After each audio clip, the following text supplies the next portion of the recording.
नमस्कार दोस्तों। देखिए आज हम आर्ट एंड कल्चर आज से शुरू करेंगे। खैर भारतीय कला और संस्कृति इसमें सारी डिटेल और इसमें पूरा आप ये कह सकते हैं कि सारी चीज़ें कवर अप हो जाएंगी, जैसे कि प्राचीन भारत, फिर मध्यकालीन भारत और फिर आधुनिक भारत। ठीक है, तो यहाँ पे कुछ आपको हैंड रिटेन नोट्स मिलेंगे, उसके बाद कुछ जो होंगे वो प्रिंटेड नोट्स मिलेंगे और वन बाय वन ये तीनों मतलब आप ये कह सकते हैं कि एंशिएंट है, मेडिवल है और मॉडर्न है। तीनों का जो आर्ट एंड कल्चर से रिलेटेड एक एरिया है वो सारी चीज़ें हम कवर करेंगे। क्या क्या हम कवर करेंगे इस पूरे सेशन में? तो प्राचीन भारत के इतिहास की अगर बात करेंगे तो इसमें सबसे पहला आएगा हड़प्पाई कला, फिर मौर्यकालीन कला, फिर मौर्योत्तर कला, फिर गुप्तकालीन कला और फिर दक्षिण भारतीय कला। तो इतना जो हो जाएगा ये तो हो जाएगा एंशिएंट हिस्ट्री का।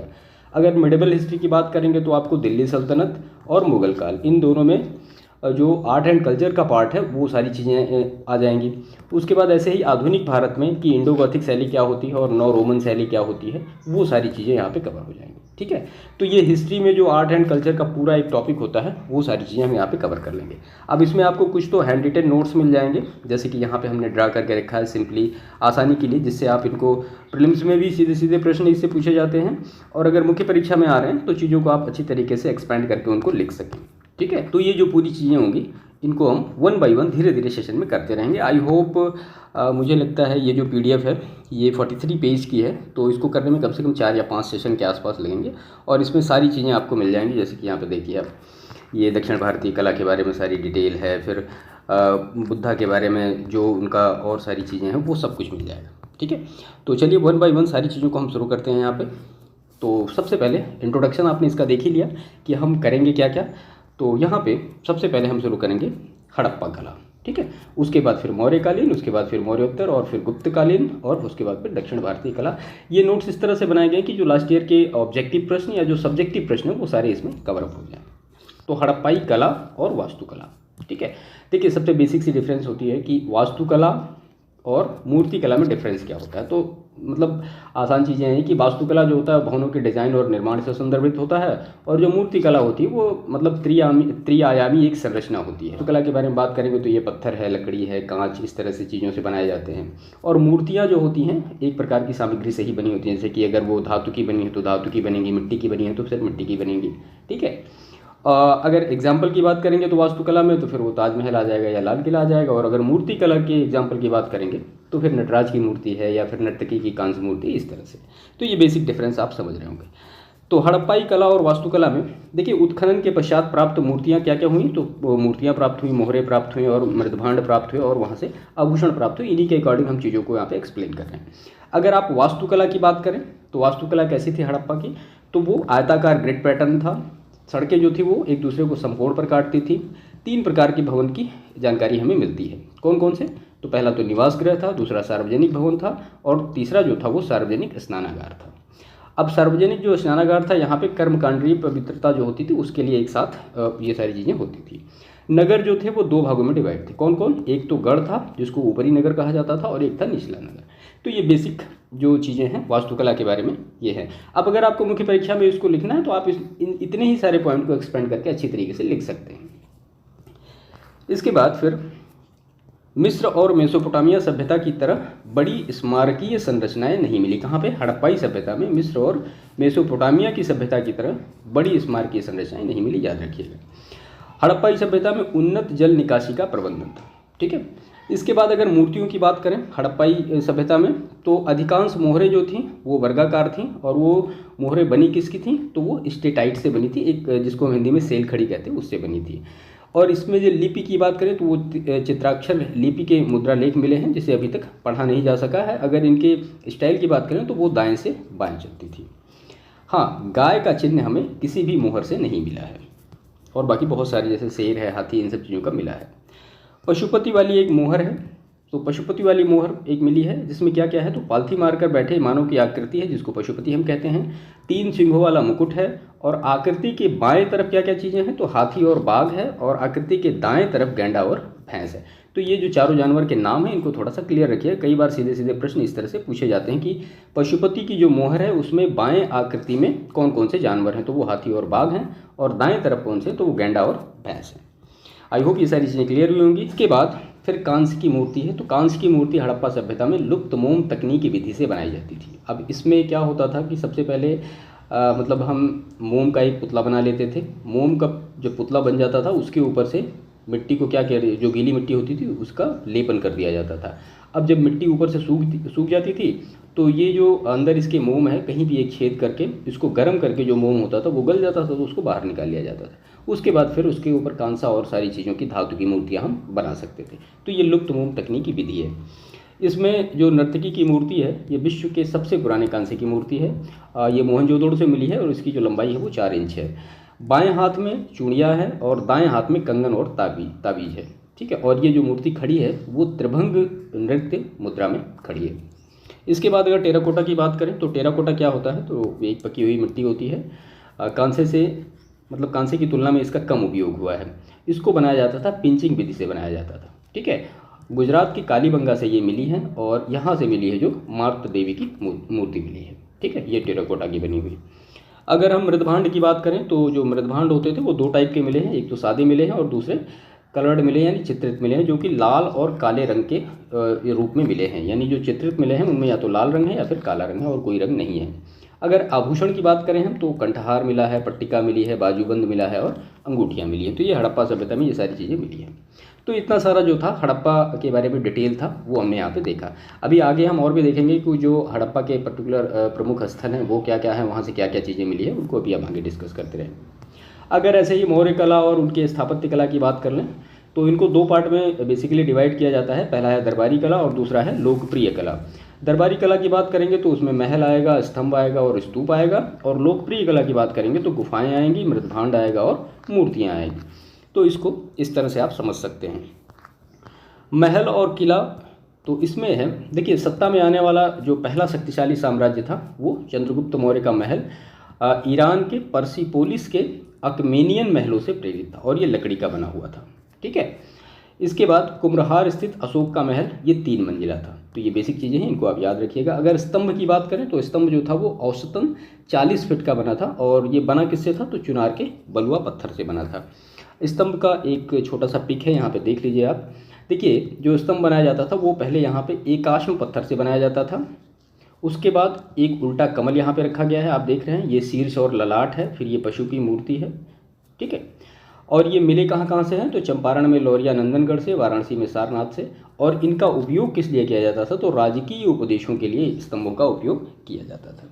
तो ये बेसिक चीज़ें हैं, इसको याद रखिएगा। पशु की मूर्ति है, शीर्ष ललाट है, उल्टा कमल का एक जो साइन है और उसके बाद ये पत्थर जो है वो एकाश्म है, टुकड़ों में नहीं बनाया गया है। ठीक है, अकेमेनियन पत्थरों में और यहाँ के जो पत्थर हैं इनमें यही अंतर है।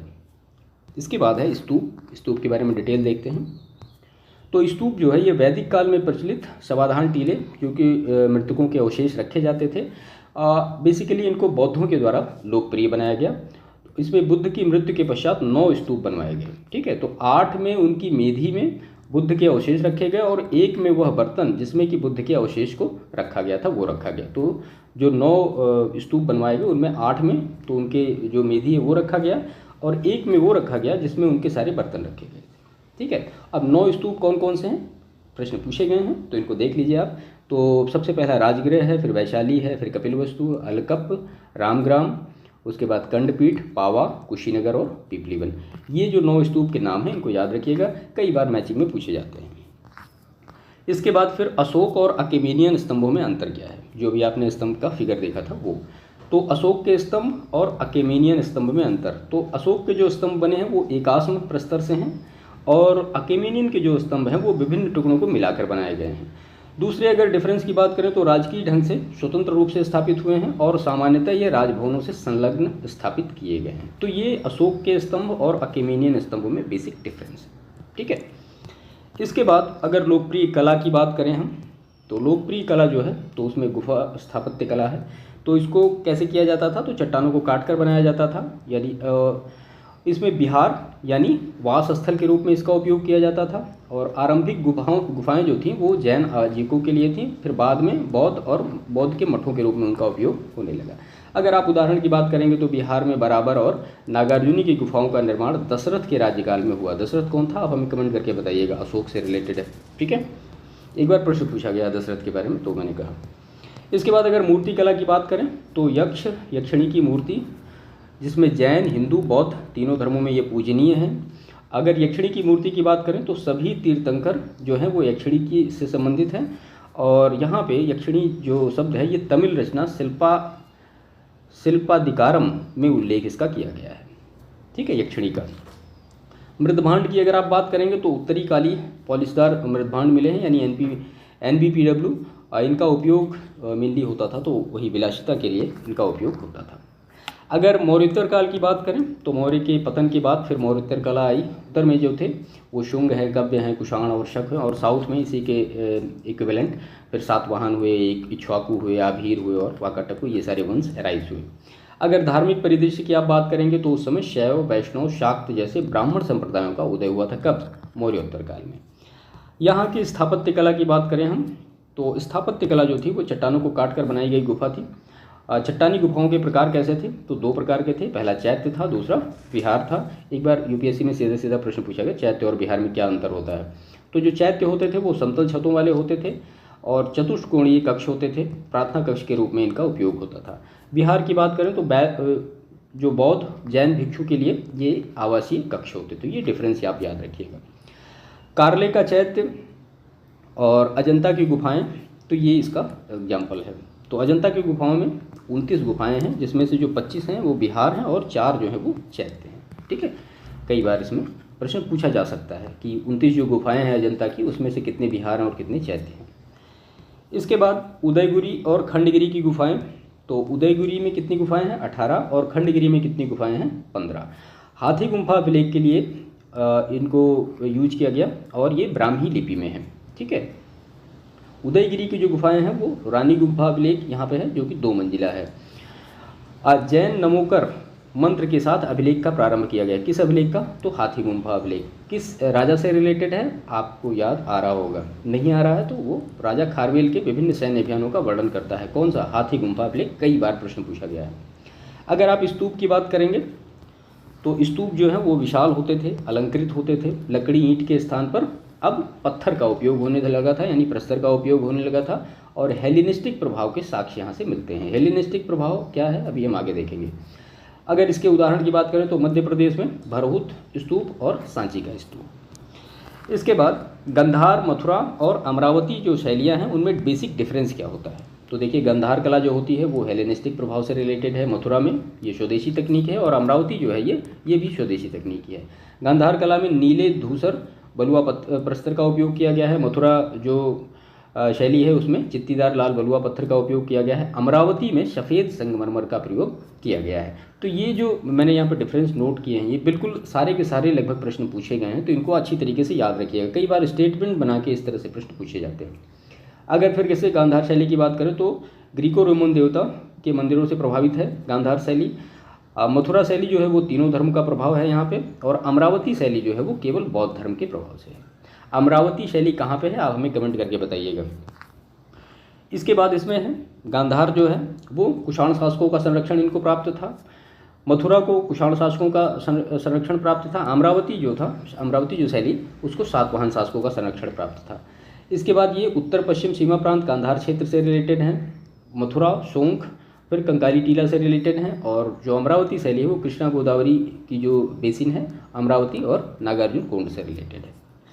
इसके बाद हम यहाँ पे देखते हैं कि जो बुद्ध की मूर्तियाँ बनाई गई वो गांधार शैली में कैसी बनाई गई, उसके बाद फिर मथुरा शैली में कैसी बनाई गई, और फिर अमरावती शैली में कैसी बनाई गई। तो देखिए, गांधार शैली की अगर हम बात करें कि बुद्ध की मूर्तियाँ कैसी बनाई गई, तो इसमें बुद्ध की मूर्तियों में लहराते बालों के साथ दिखाया गया है, आध्यात्मिक मुद्रा में दिखाया गया है, कम आभूषण के साथ दिखाया गया है, योगी की मुद्रा में दिखाया गया है, आधी बंद आँखों के साथ उनको दिखाया गया है, सिर पर उभार है, और यह बुद्ध की सर्वज्ञता के साथ दर्शाता है। तो इतनी सारी जो चीज़ें हैं ये गांधार शैली से रिलेटेड हैं जो कि बुद्ध की मूर्ति बनाई गई। इसके बाद अगर हम मथुरा शैली की बात करें तो मथुरा शैली में बुद्ध की मूर्ति को प्रसन्नचित्त दिखाया गया है, कपड़े तंग पहने दिखाया गया है, शरीर जो है वो हष्टपुष्ट दिखाया गया है, चेहरा सिर मुंडा हुआ दिखाया गया है, पद्मासन की स्थिति में दिखाया गया है, और चेहरा विनीत भाव से है ये दिखाया गया। ये इतनी सारी जो पॉइंट हैं ये मथुरा शैली से रिलेटेड है जिसमें कि बुद्ध की मूर्तियाँ डिज़ाइन की गई हैं। अगर ऐसे ही अमरावती शैली की आप बात करेंगे तो व्यक्तिगत विशेषताओं को बहुत कम ध्यान दिया गया है अमरावती शैली में बुद्ध की मूर्तियों पर, और बुद्ध के जीवन और जातक कथाओं से ये रिलेटेड है।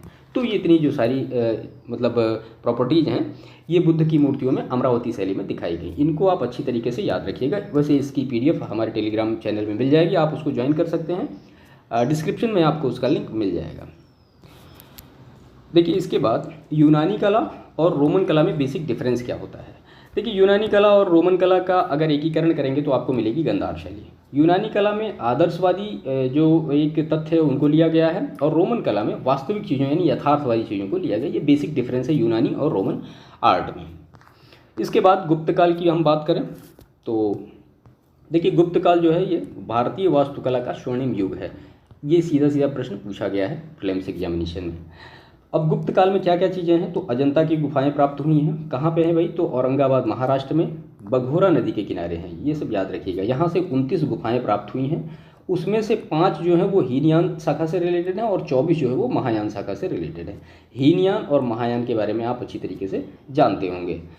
उसके बाद उस 29 गुफाओं में 25 जो है वो बिहार के रूप में है और 4 जो है वो चैत्य के रूप में। आपको समझ में आ रहा होगा बिहार क्या है और चैत्य क्या है। इन गुफाओं को यानी अजंता की गुफाओं को 200 BC से लेकर 650 AD तक में बनाया गया है। कितनी गुफाएं, 29 गुफाओं को। ठीक है, कुछ महत्वपूर्ण चीज़ें, तो गुफा संख्या 26 जो है ये बुद्ध का महापरिनिर्वाण से रिलेटेड है। गुफा संख्या 19 जो है वो नागराजा और उसकी पत्नी से रिलेटेड है। इसके बाद चित्रों को जो बनाया गया गुप्त काल में वो फ्रेस्को चित्रकारी का प्रयोग करके बनाया गया। रूपरेखा इसकी लाल रंग की है और इसमें एक महत्वपूर्ण चीज़ जो है वो नीले रंग को अनुपस्थित किया गया है। किसमें, फ्रेस्को चित्रकारी विधि में। अब फ्रेस्को चित्रकारी विधि क्या होती है, तो ये 3 चरण में होती है, हम देख लेते हैं। तो पहला इसमें है कि चट्टानों की सतह पर गोबर तथा धान की भूसी मिश्रित मिट्टी की एक परत लगाई जाती है। दूसरा, इसके ऊपर चूने का प्लास्टर लेपा जाता है। और तीसरी चीज़ जो है कि नम सतह पर रंगों और रंजकों का प्रयोग करके चित्रों को उभारा जाता है। तो ये है फ्रेस्को चित्रकारी। और यहाँ पे नीले रंग नहीं मिले हैं, इसको याद रखिएगा। बेसिकली जो मेनली मिले हैं वो लाल रंग मिले हैं। अजंता की गुफाओं के बारे में हमने डिटेल देखी। अब हम देखते हैं एलोरा की गुफाएं। तो एलोरा की जो गुफाएं हैं वो 32 गुफाएं हैं, जिसमें से 16 ब्राह्मणीय शैली से रिलेटेड हैं, 12 बौद्ध शैली से रिलेटेड हैं और 4 जो हैं वो जैन शैली से रिलेटेड हैं। ये भी महाराष्ट्र में पाई जाती हैं, अजंता से लगभग 100 किलोमीटर की दूरी पर। और ये बनाई गई 5वीं से लेकर 11वीं शताब्दी के बीच में। कुछ महत्वपूर्ण फैक्ट हैं एलोरा की गुफाओं से रिलेटेड। तो गुफा संख्या 10 जो है ये बौद्ध चैत्य गुफा विश्वकर्मा के रिलेटेड है। गुफा संख्या 14 जो है वो रावण की खाई से रिलेटेड है। गुफा संख्या 15 जो है वो दशावतार मंदिर है। गुफा संख्या 16 जो है यहाँ पे कैलाश मंदिर है, जिसको बनवाया था कृष्ण प्रथम ने, और ये केवल एक ही चट्टान से बनाई गई है। इसके बाद गुफा संख्या 32 इंद्र सभा, गुफा संख्या 33 जो है वो जगन्नाथ सभा। ये दोनों जो हैं ये जैन गुफाओं से रिलेटेड है।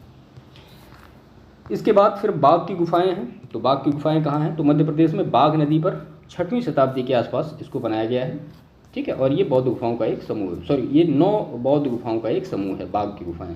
जूनागढ़ की गुफाएं कहाँ हैं, गुजरात में हैं। नासिक की गुफाएं कहाँ हैं, तो ये 24 बौद्ध गुफाओं का एक समूह है। इसको पांडव लेनी के नाम से भी जाना जाता है। किसको, नासिक की गुफाओं को।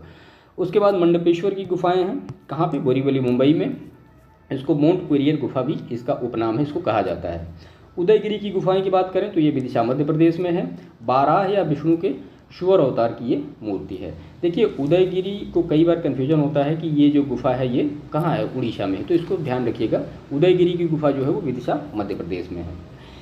इससे रिलेटेड अगर स्तूप की बात करें तो स्तूप गुप्त काल के दौरान मतलब स्तूपों का निर्माण बहुत कम हुआ, लेकिन एक है सारनाथ में धमेक स्तूप। कई बार यूपी स्पेशल के इस तरह से प्रश्न में पूछे गए कि धमेक स्तूप को आपको मैच करना है कहाँ है, तो वो सारनाथ में। ठीक है, तो ये कुछ महत्वपूर्ण चीज़ें थी। इसके बाद कुछ प्रिंटेड नोट्स हैं जो कि आर्ट एंड कल्चर से ही रिलेटेड हैं, इनको भी हम 1 बाय 1 यहाँ पर डिस्कस करते हैं।